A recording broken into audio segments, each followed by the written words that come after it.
Pas de soleil, pas de soleil, pas de soleil, pas de soleil, pas de soleil, pas de soleil.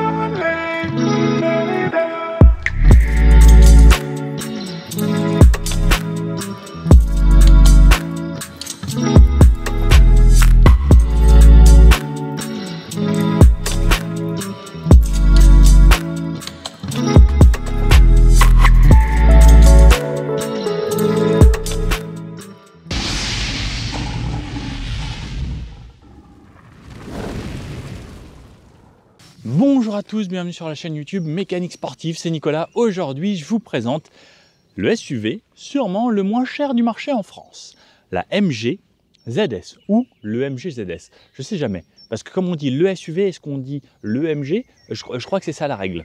Bon, voici une des voitures à partir de 17 490 € pour un SUV avec pas mal d'options déjà d'origine. Comme d'habitude, je vous fais un tour complet de cette voiture, je vous présente en détail, je vous parle des motorisations, des options, et ensuite on va faire un essai sur tout type de route et on voit un petit peu les consommations également. Et ça fait 2 jours que je roule avec et franchement, plutôt pas mal, hein. Ce MG ZS, il est disponible en 2 motorisations thermiques et une motorisation électrique avec 2 batteries. Donc ça nous laisse 4 choix sur ce ZS. Soit un 1 litre turbo 111 chevaux, soit le 1,5 litre Atmo que j'ai ici en 4 cylindres. Lui, il fera 106 chevaux. Le 1 litre turbo fait 11 chevaux, mais avec un 3 cylindres à turbo. Et ensuite, il y a une version électrique qui, elle, aura 2 batteries. Une batterie soit de 51 kWh, soit de 77 kWh. Ce qui annonce une autonomie jusqu'à 440 km en 100% électrique. MG, là, on sait qu'ils arrivent vraiment avec des tarifs qui sont prêts à sauter à la carotide des autres marques, hein. J'ai essayé la MG4 il y a très peu. Franchement, c'est hyper agressif, hyper compétitif, il y a tout ce qu'il faut. Et on va voir si celui-ci fait pareil. Concrètement, c'est 1000 à 1500 € en dessous du prix du Dacia Duster, qui le Dacia Duster était quand même un véhicule qui cassait les prix. Bon, maintenant qu'il a quand même pas mal augmenté, hein, il me semble qu'à l'époque ça commençait à 11 990 € un Duster. Maintenant on est plus aux alentours des 19 000, hein, l'inflation, tout ça. Quoique, il me semble que le premier Dacia Essential commence à 17 990 €. C'est 500 € de plus que celui-ci qui est à 17 490 €. Bon, par contre j'ai l'impression que ça en donne un petit peu plus. Et la version Luxury, donc celle que j'ai aujourd'hui, est à 19 490 € avec beaucoup d'options, des sièges en simili-cuir, un intérieur plutôt soigné, un look vraiment agréable, juste une peinture en option. Il y a très peu d'options, on peut également avoir un toit vitré en option. Donc soit en confort, soit en luxury. Au niveau des dimensions de cette voiture, elle fait 4,32 m de long, 1,81 m de large sur 1,65 m de haut avec ses barres de toit et c'est 1,5 cm en dessous si on n'a pas les barres de toit. Ça sera une voiture traction à chaque fois pour ces versions thermiques. Au niveau du rayon de braquage, enfin du diamètre de braquage, on est sur 11,10 m. Au niveau du poids, avantage à ces petites voitures avec petite motorisation, on est seulement à 1250 kg pour un SUV. Ouais, il faut savoir que par exemple une berline, ça pèse souvent entre 1500 et 1800 kg. Donc SUV léger également, ça va jouer un peu sur les consommations puisqu'il n'y a pas du tout d'hybridation sur ces voitures. Peut-être à l'avenir, mais MG fait également des véhicules 100% électriques, donc pas forcément besoin d'hybridation, même si ça pourrait être un petit plus en Europe pour échapper même à un petit malus. Donc disponible seulement en essence et dans le réservoir, on mettra 45 litres d'essence. Au niveau des consommations, c'est annoncé entre 6,5 litres et 7 litres.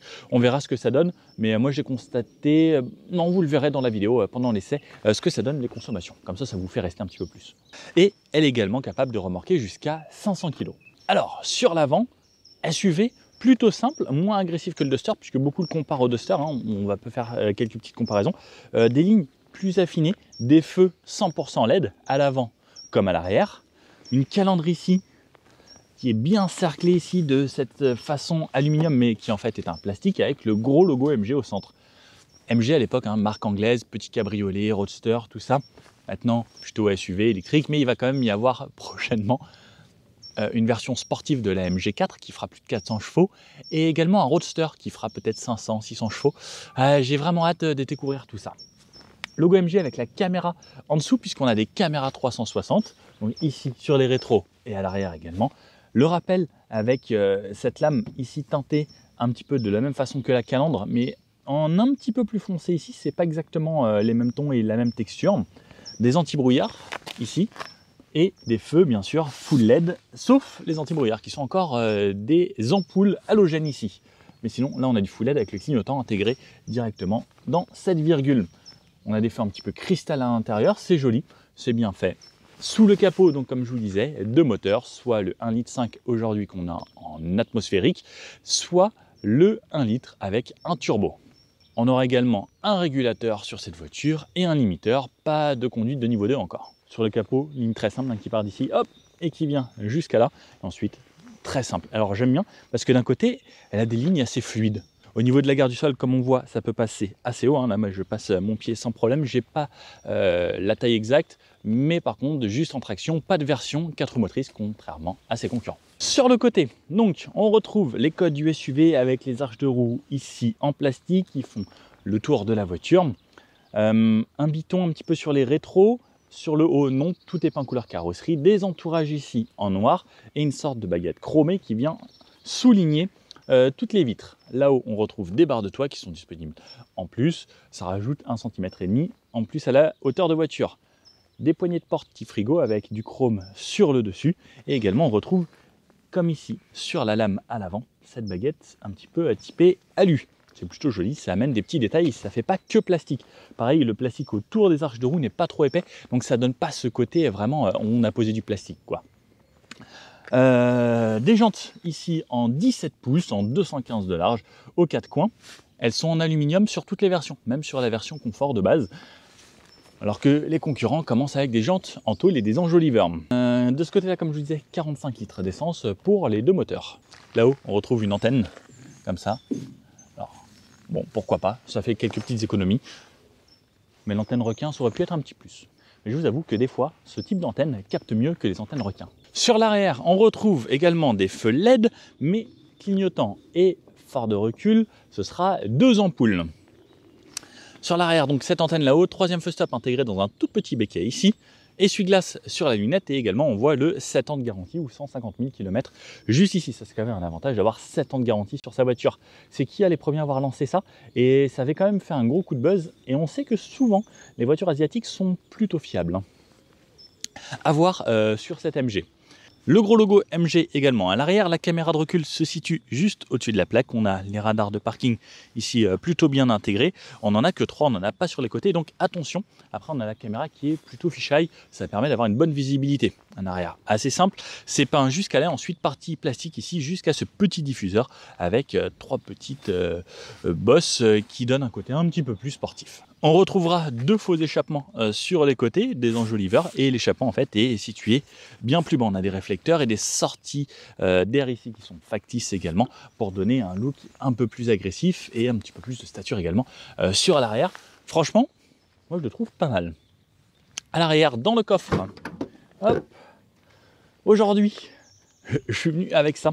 Alors c'est une marque qui m'a envoyé ça, c'est un gros powerbank, vous savez, on utilise des chargeurs pour téléphone, et ben là ils m'ont envoyé la version énorme, 2000 watts. Alors je me suis dit que j'allais en parler dans une des vidéos, donc voilà, on peut charger tout ce qu'on veut. Des fois je branche mon ordinateur et autres, c'est quand même assez bluffant. On peut mettre une plancha si on part en pique-nique, en barbecue, si vous faites du camping, c'est l'outil idéal, vous pouvez partir longtemps.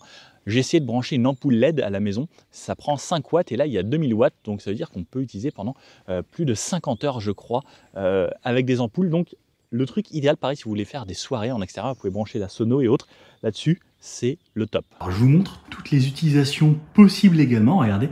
Donc là par exemple je recharge mes caméras, mon Osmo Pocket, je recharge mes GoPro et également mon ordinateur.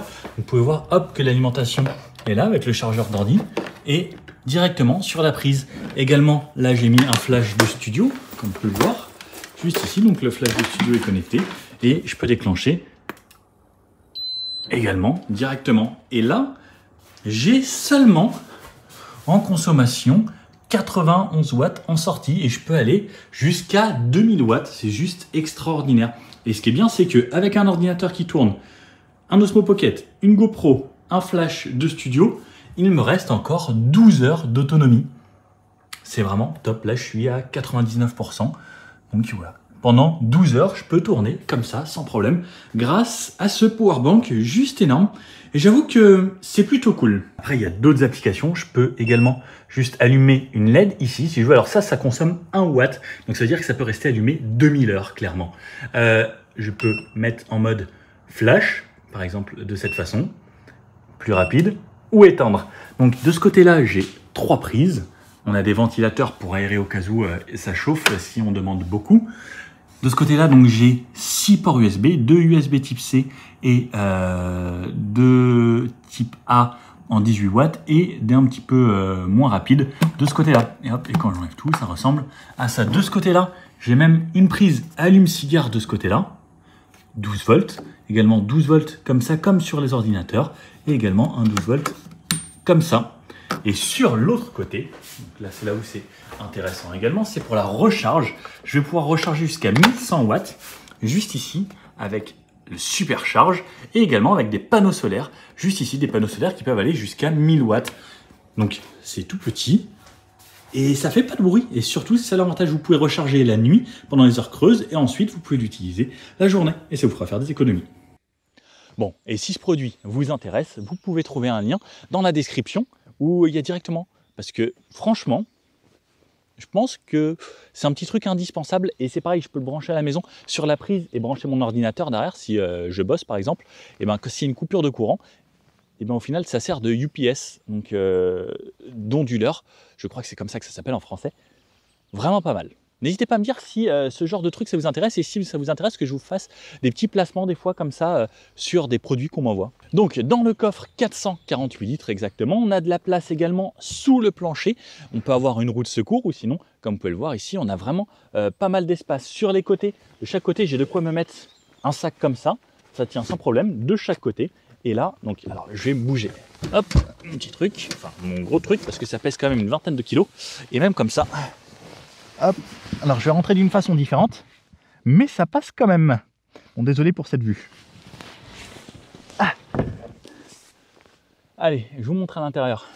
Alors, au niveau des places arrière, qu'est-ce que ça donne? Une portière vraiment légère, hein, comme la voiture, je disais, c'est une voiture assez légère.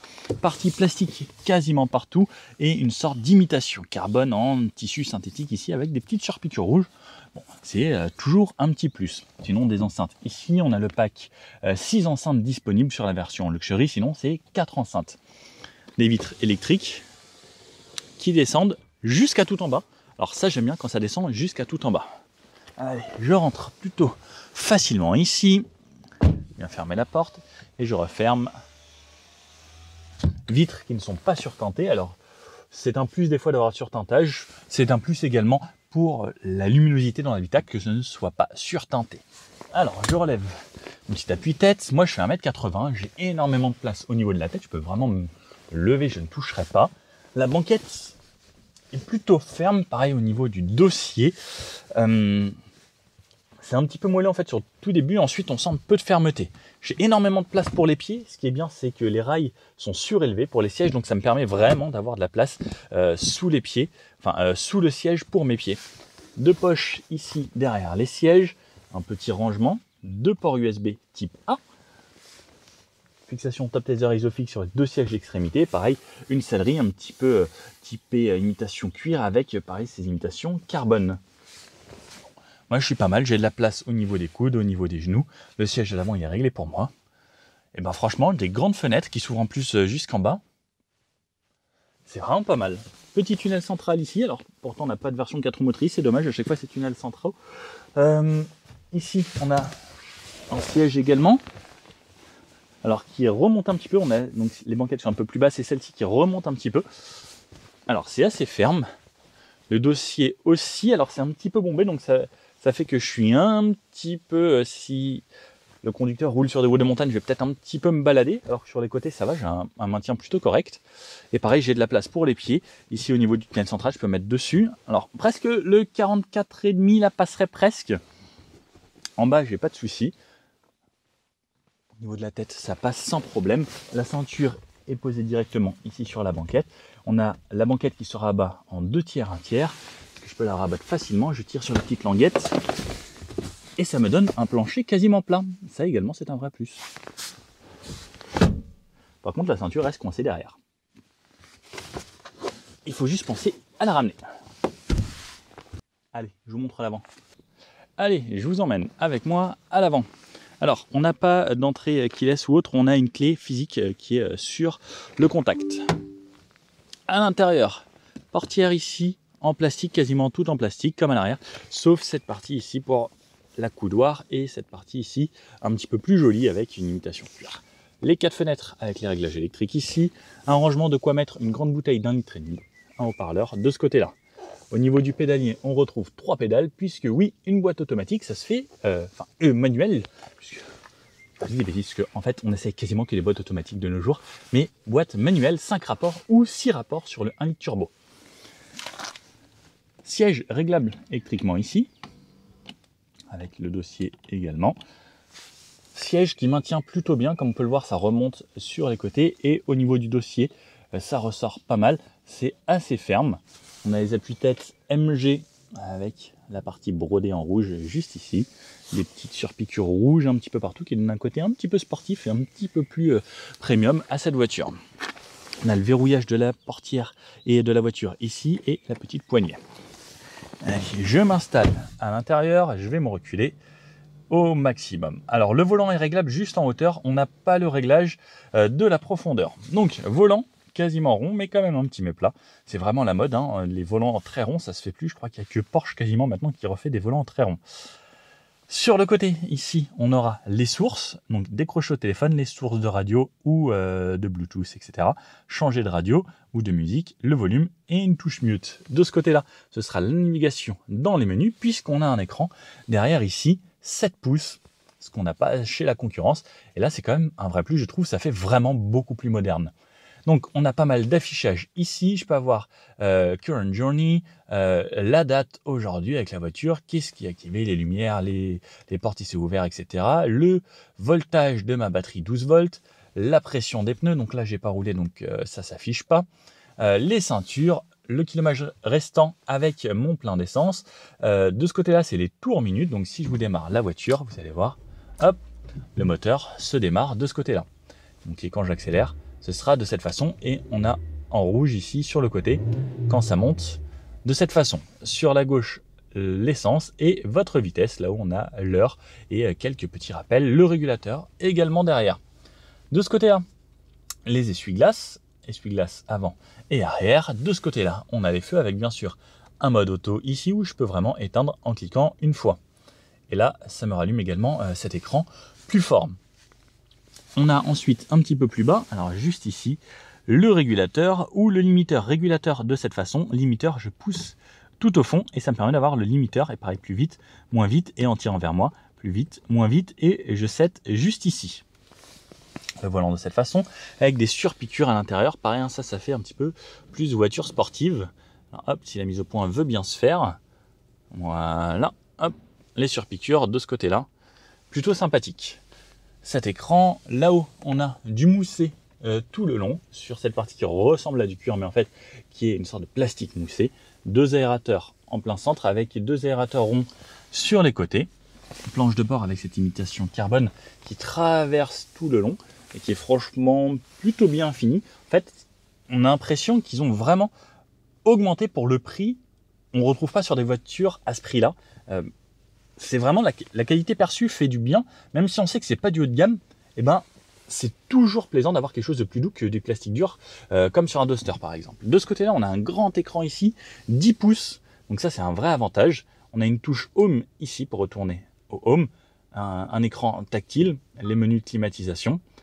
Donc c'est pas l'écran le plus rapide, mais au moins j'ai tout ce dont j'ai besoin. La climatisation ici, je peux l'allumer, l'éteindre. J'ai des raccourcis à chaque fois en dessous avec une sorte de clavier piano. Je peux monter le volume de la musique ici, de ce côté-là. La climatisation, j'ai un raccourci juste là.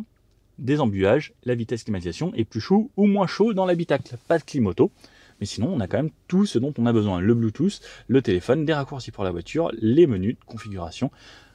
voilà, les bips, etc. Et à chaque fois, je peux retourner ici à la touche Home, qui me permet d'avoir également mon Apple CarPlay, mon Android Auto, si j'ai connecté le fil un petit peu plus bas. D'ailleurs, on connecte ça. Ici, on a 2 ports USB à cet endroit-là, plus les 2 ports à l'arrière. Et ici, on peut voir que celui de gauche est destiné à se connecter avec l'écran. Une prise 12 volts également ici, avec l'allume-cigare, un petit endroit pour du rangement, une poignée pour que le passager puisse se tenir ici si besoin. Et moi de ce côté-là, j'ai une partie toute en cuir et ça c'est également agréable parce que lorsque je vais conduire, je vais pouvoir reposer mon genou à cet endroit-là. Et c'est pas un endroit dur ou tout en plastique. On a l'aide au contrôle de descente, l'ESP, on peut le désactiver ici, activer les caméras 360 et le E ici c'est le start and stop. Ensuite une boîte de vitesse 5 rapports. Comme on peut le voir ici, boîte de vitesse plutôt simple, les rapports verrouillent bien, c'est agréable. Et la marche arrière, de cette façon. La marche arrière qui m'active les caméras 360, comme vous pouvez le voir là, et la caméra arrière ici avec une sorte de fisheye. On a une bonne visibilité, je peux également choisir que ma caméra roue de droite, roue de gauche, ici, ou à l'avant. Donc ça c'est quand même vraiment pratique et j'ai également une version 3D de cette façon. Alors là c'est quand même très cool, parce que dans cette gamme-là, avoir une caméra 3D comme ça, j'avais jamais vu. Et je peux redésactiver là-haut, si ça veut bien. Ah non, parce que je suis en marche arrière. Ok. Et ensuite, une fois que j'ai la marche arrière, je peux désactiver et retourner à l'écran central. Il y a la navigation, la radio, tout ce dont on a besoin. Le petit soufflet ici, pareil avec des surpiqûres. Donc on a des surpiqûres un petit peu partout, c'est sympa. On a un vrai frein à main. Alors ça c'est pareil, ça se fait très rare de nos jours. Donc vrai frein à main, double porte-gobelet ici et un petit rangement où j'ai mis mon câble par exemple et une petite feuille. Alors peu profond ici, je rentre même pas la main et voilà. Et ça n'avance pas, c'est fixe. Je vous remontre un petit peu les sièges passagers. Poignée pour tout le monde, sauf moi. Ici, je n'ai pas ma poignée. Sur le haut, cette partie ici, pas de lumière, donc il faudra allumer la lumière centrale à cet endroit-là. On a des LED bien blanches, donc ça fait moderne. Un rétro avec les bords assez fins et qui n'est pas électrochrome. Il faudra encore le basculer comme à l'ancienne. Bon, la boîte à gants, je ne vous l'ai pas montré. Ici, boîte à gants, très simple. Haut-parleur sur le haut, haut-parleur en bas. Donc version 6 haut-parleurs pour cette version luxury. Sinon c'est 4, on n'a pas ceux en haut, les petits tweeters là-haut. Le son est plutôt correct, alors je dirais pas que c'est bon, mais on sent que c'est monté sur des parties un peu plastiques lorsqu'on met très fort. Sinon c'est plutôt correct. Bon, c'est parti, allons essayer cette voiture et voir ce que ça donne. Allez, c'est parti avec cette MG. Donc boîte manuelle, pédale d'embrayage, ça se fait de plus en plus rare sur les voitures. Mais c'est bien des fois de retourner à la base. Vous êtes pas mal à me demander souvent, mais pourquoi tu fais toujours les véhicules haut de gamme, etc. C'est parce qu'il y en a vraiment beaucoup qui sortent, mais là, je me suis dit, tiens, chez MG, ça peut être sympa. Ils font des véhicules accessibles et je me suis dit, tiens, autant prendre le tout premier rentrée de gamme et un SUV qui est aux alentours du tarif Duster, mais qui est quand même très bien équipé avec un écran ici, vraiment intéressant. Donc on va voir maintenant ce que ça donne sur la route. J'ai le CarPlay bien sûr, un grand écran 10 pouces, alors c'est juste magnifique. Je vais me mettre Waze d'ailleurs. Allez, Waze, option, retour au domicile. Et ça reste quand même un vrai avantage d'avoir le CarPlay juste ici, filaire. Enlève le frein à main, c'est pareil, le frein à main, c'est quelque chose qui se fait de plus en plus rare. Et j'ai le démarrage en côte, enfin l'aide au démarrage en côte. Direction très fluide, bien assistée. Boîte manuelle, 5 rapports. Ah, il a recalculé. Ah non, j'aurais pas dû faire ça, c'est bloqué dans l'autre rue. Boîte avec un petit débattement assez court, elle glisse super bien, elle engage bien. Franchement, j'ai roulé déjà pas mal avant. Là, je suis en plein cœur de Paris, dans le 19e. Et je vais retourner faire du périph' et voir ce que ça donne. On a bien sûr le start and stop. Donc c'est un start and stop de base, pas de micro-hybridation. Donc quand je rappuie, on a vraiment le démarreur qui redémarre, comme si on tournait la clé. Comme vous avez pu le voir là, c'est pareil, c'était encore un petit peu en montée, donc l'aide au démarrage en côte, ce qui est bien pratique. J'adore Paris et les gens traversent absolument n'importe où. Rayon de braquage plutôt correct, ça se faufile, c'est pas trop gros, c'est pas trop large, c'est pas trop long. Je trouve qu'il a les dimensions correctes d'un SUV, en fait, même en ville, je me sens pas encombrant. Et ça, c'est quand même un avantage.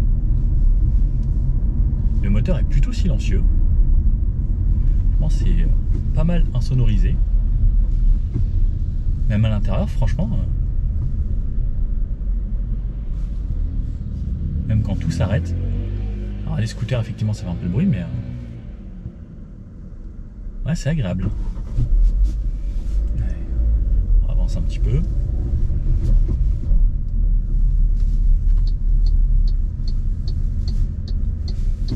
Je vois beaucoup de Golf R en ce moment. J'ai l'impression que ça pousse partout, ça, la Golf R. Les caméras qui s'activent si je suis trop près de quelqu'un ou quelqu'un s'approche et autres. Pareil au niveau des trottoirs ou sur les côtés. Donc là, pareil. À basse vitesse, quand il sent qu'il y a des obstacles aux alentours, il allume la caméra. Alors des fois, c'est embêtant, mais il y a juste la petite croix là-haut pour fermer. Allez. Au niveau de la suspension, ça file plutôt bien. Là, on a des routes où c'est un petit peu dégradé.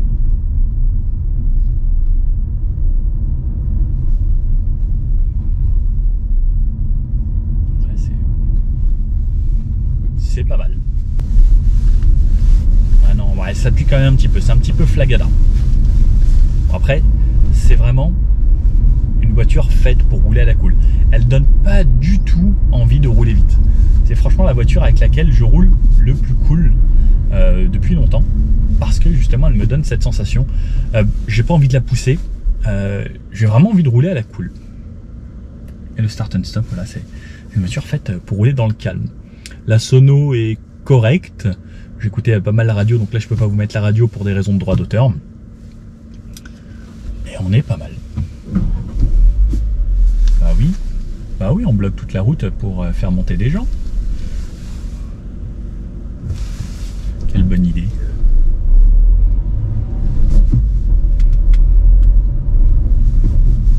J'aime bien, le passage de rapport se fait très bien. Il y a une sorte de dodane ici sur ce passage piéton. Ça secouait un peu. En fait, on sent que sur les tout petits défauts, ça filtre bien, et dès que ça commence à être un peu plus gros, on sent que ça devient un peu plus ferme. Mais pour tout ce qui est petits défauts, franchement, ça filtre bien. Il faudrait aller voir sur des petites routes et à un rythme un petit peu plus soutenu. En tout cas, pour la ville, je trouve ça vraiment agréable.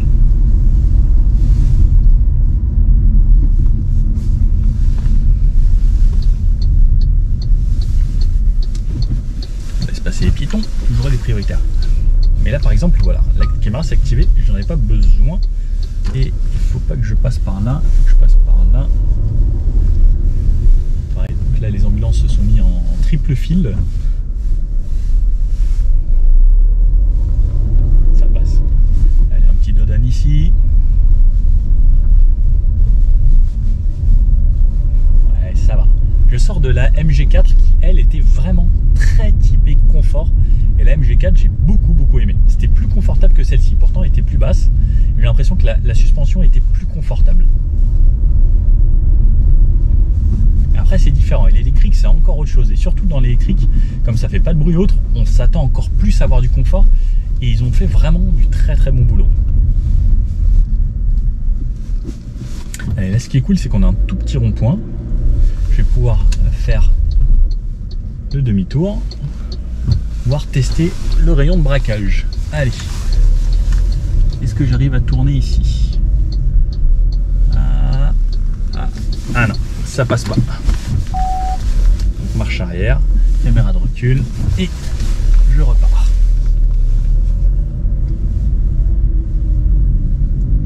Et là c'est bon, ça passe. Sur les pavés,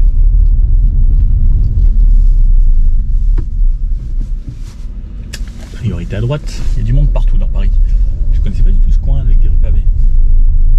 C'est pas désagréable, comme je vous disais, en fait, sur tout ce qui est petits défauts, ça filtre assez bien. Bon, je vous reprends à partir du moment où ça roulera un petit peu mieux, parce que là c'est pas forcément le plus intéressant. Allez, on arrive sur de la route qui roule un petit peu mieux, donc là je me mets à 70, je suis en 5e. Je suis à 1800 tours minute. Le moteur est plutôt discret. J'ai peu de bruit de roulement. Franchement, je suis bien à l'intérieur. J'entends un petit peu le moteur, principalement le moteur d'ailleurs. j'ai pas de bruit du vent ou autre. Et c'est franchement plutôt confort. Après, effectivement, il y a des camions ou autres qui passent, on les entend un petit peu. Mais pour ce prix-là, je trouve ça vraiment pas déconnant. Là, d'ailleurs, il y a un petit peu son concurrent, le Duster, devant.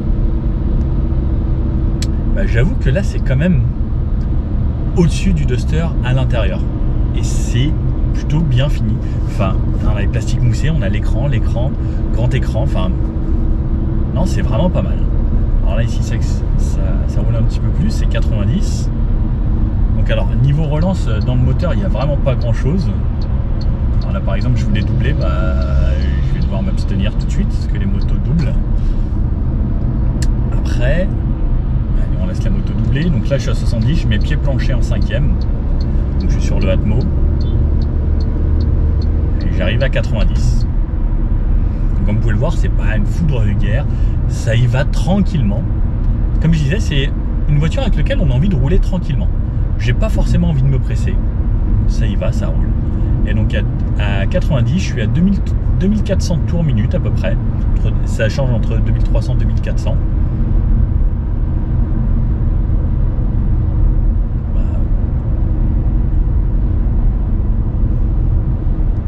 Franchement, c'est plutôt silencieux. J'ai l'impression que c'est plus silencieux qu'à 70. Parce qu'en fait, là, on commence à avoir un mix entre bruit du vent que j'entends quasiment pas, bruit de roulement et bruit de moteur. Il faut qu'au final, tout s'équilibre un petit peu à 90. Bah, c'est franchement agréable. Ouais. On est pas mal. Clairement pas mal. Franchement, c'est pas déconnant. En tout cas, pour ce rapport prix-prestation, alors effectivement, au niveau du moteur, c'est pas extraordinaire. Après, il existe la version électrique qui là aura beaucoup plus de peps, qui sera différente, qui sera un peu plus chère également, mais là, je trouve ça vraiment bien. Donc là, j'espère que je vais pouvoir passer à 110 ici. Là, ça accélère un petit peu. Alors de nuit, là, on va passer de nuit. On a l'allumage automatique des feux. Donc ça, c'est bien pratique également. Pas du tout un éclairage à l'intérieur de nuit. Et ici, allez, hop, il n'y a personne. Ça me permet de rouler à 110. À 110 km/h. Je suis à 2900 tours minute.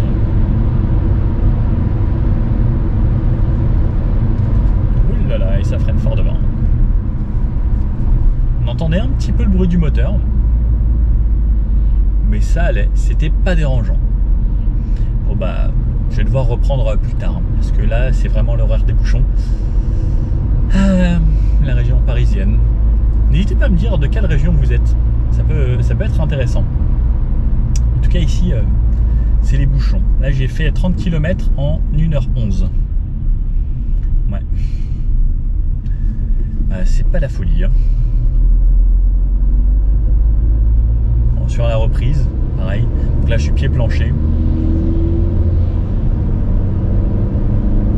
On voit que bah, dans les tours, il se passe pas grand chose. La boîte est étagée assez longue. Donc là, j'étais seulement à 3000 tours, même si je retombe la 2. Allez. Là, je suis pied plancher. 50, 60, 70. Donc le moteur, on l'entend un petit peu. C'est un peu poussif.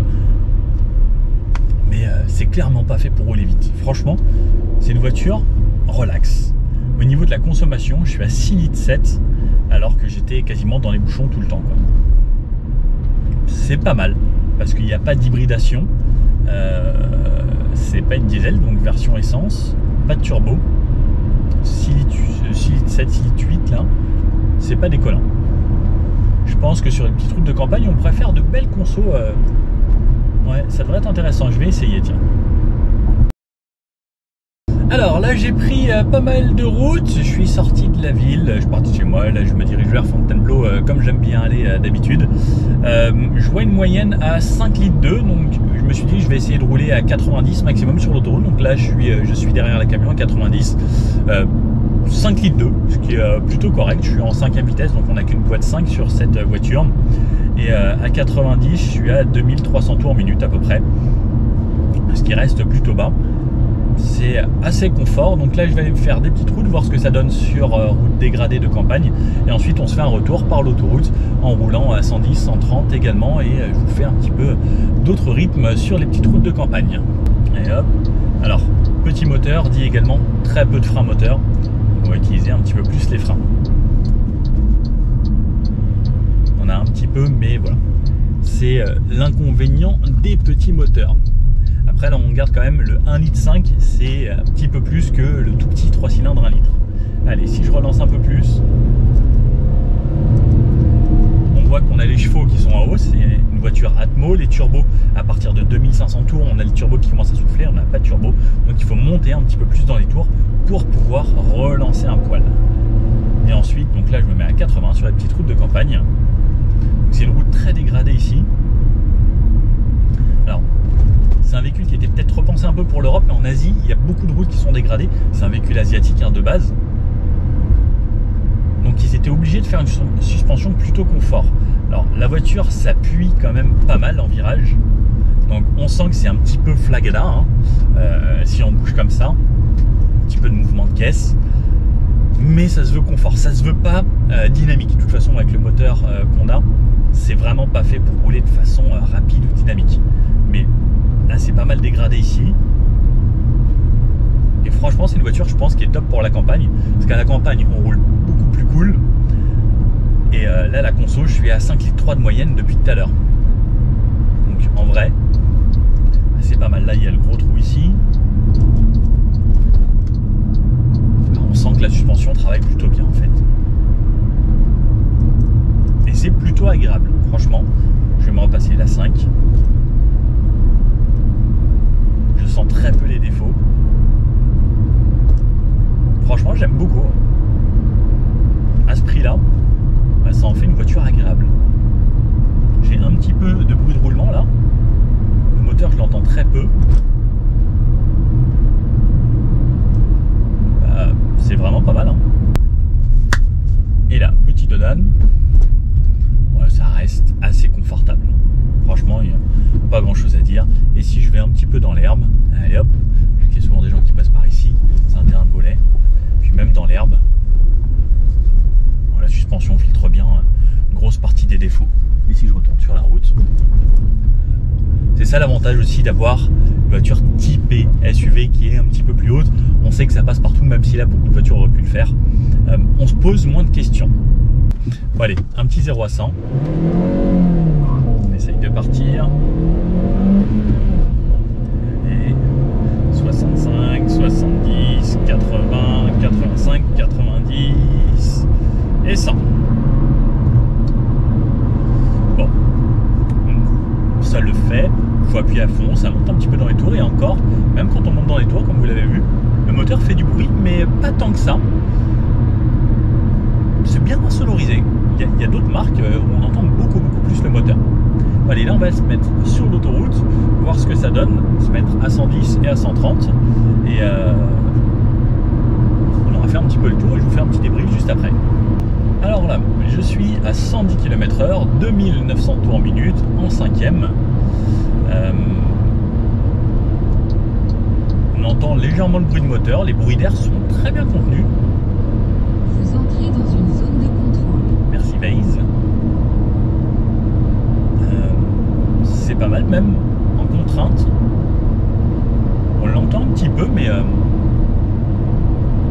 franchement, c'est pas si bruyant que ça. Je m'attendais à un petit peu plus de bruit et c'est plutôt correct.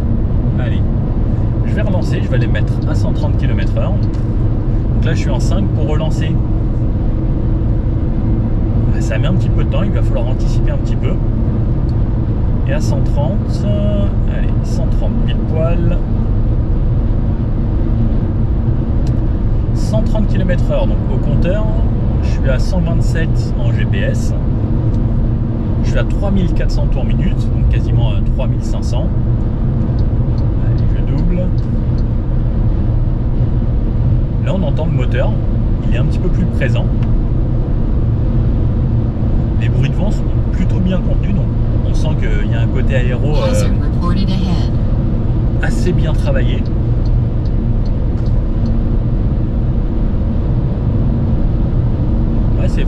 franchement pas mal. Après on se met un petit peu de musique, mais effectivement on entend quand même pas mal le moteur à 130 km/h. Quitter une zone de contrôle. Après on s'y fait forcément. Plus on roule, c'est comme souvent, hein, c'est comme quand on ressort d'autoroute, on a l'impression que tout est super silencieux. Et pareil quand on fait l'inverse, on passe de silencieux à autoroute, on entend un petit peu plus les bruits. Voilà. 3500 tours minute à 130 km/h. Et là on va consommer un petit peu plus. Donc là la moyenne a augmenté un petit peu. Donc je pense que sur autoroute on sera aux alentours des 7 litres à peu près. En étant à 130 km/h parce qu'on est un petit peu haut dans les tours. Bon allez, débrief. Bon alors, au final, cette MG ZS, qu'est-ce qu'on peut en penser? Alors ce qui est bien, c'est qu'on peut l'avoir soit en essence, soit en atmo, soit en turbo, soit en électrique. J'aimerais bien essayer l'électrique, j'y avais pas pensé avant. N'hésitez pas à me dire si ça vous intéresse que je fasse la version 100% électrique parce que c'est aussi un des best-sellers MG. Actuellement, c'est la MG4 qui se vend le plus. Celle-ci, ça marche pas mal, ou sinon la version ZS électrique également. Je pense que je vais le faire. Bon, en tout cas, cette version, à ce prix-là, donc 19 490 €, je trouve que c'est bien pour ce tarif-là. Alors oui, on n'a pas une voiture avec un couple moteur fou, on n'a pas un répondant de dingue, mais en fait, à l'intérieur, quand on voit le prix à prestation, bah, c'est plutôt bien. On a tout ce dont on a besoin. On a les grands écrans, écran digital derrière le volant, écran de 10 pouces à droite. J'ai toutes les infos dont j'ai besoin. Au niveau des consommations, pas de micro-hybridation, etc. Donc ça reste un moteur très simple, surtout en atmo. Il n'y a pas de turbo, etc. Pas de diesel. Donc le fait que ce soit des essences, on pourra rouler encore quelques temps avec. Pour un tarif franchement correct. Je pense que c'est une très bonne solution. C'est vrai que le Duster était lui aussi une très bonne solution et ça reste toujours une très bonne solution parce que je sais que chez Dacia, il y a vraiment un grand fan club et on garde également une très bonne cote sur les Dacia. Je ne connais pas la cote de cette voiture et comment ça va évoluer, mais je pense que c'est franchement une bonne alternative. N'hésitez pas à me dire ce que vous en pensez. Est-ce que vous seriez plutôt MG ZS ou plutôt Duster? Puisque c'est vraiment la comparaison que tout le monde fait. Je me suis dit, bon, bah, je vais en parler aussi, hein. Franchement, je ne sais pas quel choix je ferais. Si j'habitais à la montagne, peut-être un Duster parce qu'il y a la version 4 roues motrices. Sinon, ça, c'est une bonne alternative. Bon, je vous dis à bientôt pour de prochaines vidéos. N'hésitez pas à me mettre dans les commentaires si vous avez des idées de véhicules que vous voulez que j'essaye. Voiture, 2 roues, moto ou quoi que ce soit. Il faut qu'on fasse des trucs fun. Et n'hésitez pas à vous abonner, qu'on soit bientôt 100 000 pour faire des voitures encore plus fun, plus folles et encore plus d'actualité. Bon allez, à bientôt. Ciao.